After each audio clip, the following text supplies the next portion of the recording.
सद्गुरु जी कहते हैं कि जब हुजूर बाबा सावन सिंह जी महाराज ने परम पिता कृपाल सिंह जी को अपनी ड्यूटी सौंपी थी, तब बाबा सावन सिंह जी ने कहा था, कृपाल सिंह, यह रूहानी ज्ञान खत्म न हो जाए, क्योंकि यहाँ थ्योरी समझाने वाले काफ़ी लोग होंगे, लेकिन भजन अभ्यास न करने की वजह से उनके पास सच्चा ज्ञान नहीं होगा और वे लोगों को गुमराह करेंगे।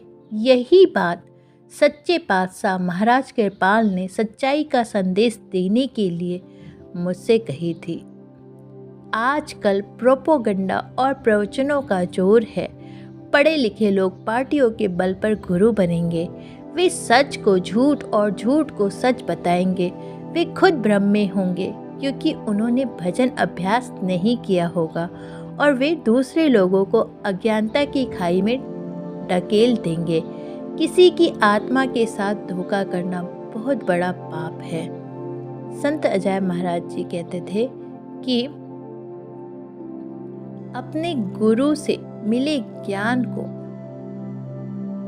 पाकर उसकी सच्चे दिल से कमाई करना ही सबसे बड़ा मकसद होना चाहिए। आगे सद्गुरु जी कहते हैं कि महाराज कृपाल ने बहुत जोर देकर कहा था कि सच्चाई का मार्ग आगे चलता रहना चाहिए, ताकि जिन आत्माओं को प्रभु परमात्मा से मिलने की सच्ची तमन्ना है वह पूरी हो सके। सद्गुरु जी कहते हैं कि प्यारियों, ये ड्यूटी निभानी बहुत मुश्किल काम है। जब गुरु किसी प्रेमी को ऐसी आज्ञा देते हैं तो गुरु के शब्द सुनकर उनकी आत्मा कांप उठती है। वह रोती चिल्लाती है, गुरु के आगे मिन्नतें करती है कि उनके गुरु दया मेहर करके अपने देह रूप में उनकी आंखों के सामने रहें, ताकि संगत को उनके दर्शनों का लाभ मिलता रहे। प्रेमी की यही इच्छा होती है कि उनके गुरु उन्हें ये काम न सौंपें, जिसके लिए वे पूरी कोशिशें करते हैं। अपने गुरु के देह रूप से चले जाने का छोटा सा विचार भी उन्हें अपनी मौत के बराबर लगता है। वे हमेशा यही चाहते हैं कि इस दुनिया में उनके गुरु की छत्र छाया उनके सिर पर हमेशा बनी रहे। ऐसे भक्त की बड़े बड़े आश्रम, डेरे बनाने या आश्रम के लिए धन पदार्थ इकट्ठा करने की ड्यूटी नहीं लगाई होती। उन्हें सादगी से प्यार होता है। वे खुद बहुत साधारण जीवन व्यतीत करते हैं। जो उनके पास आते हैं वे उन्हें भी अपनी ज़रूरतों को घटाकर साधारण जीवन जीने के लिए कहते हैं। उनकी संगत में ज़्यादा लोगों को इकट्ठा करने की ख्वाहिश नहीं होती।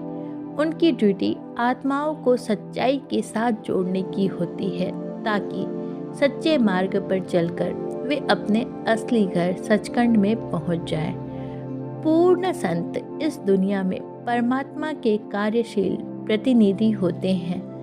जिन आत्माओं के दिल में परमात्मा से मिलने की तड़प होती है, वे उन आत्माओं को, चाहे वे आत्माएं दुनिया के किसी भी कोने में रहती हों, उन्हें अपनी देह रूपी संगत सोबत में लाकर नाम के साथ जोड़ते हैं। वे खुद उन आत्माओं के पास चले जाते हैं या इस तरह का इंतज़ाम करते हैं कि आत्मा उनके पास नामदान के लिए चली आती है।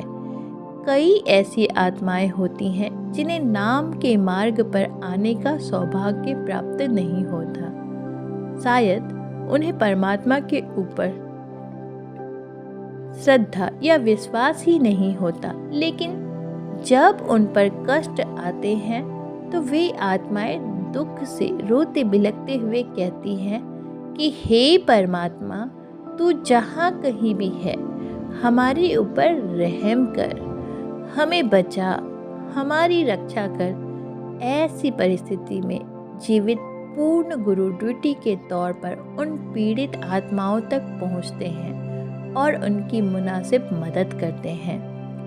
जीवित पूर्ण गुरु न सिर्फ अपने शिष्यों के कर्मों का बोझ अपने ऊपर लेते हैं, बल्कि उन पीड़ित आत्माओं का बोझ भी अपने सिर पर ले लेते हैं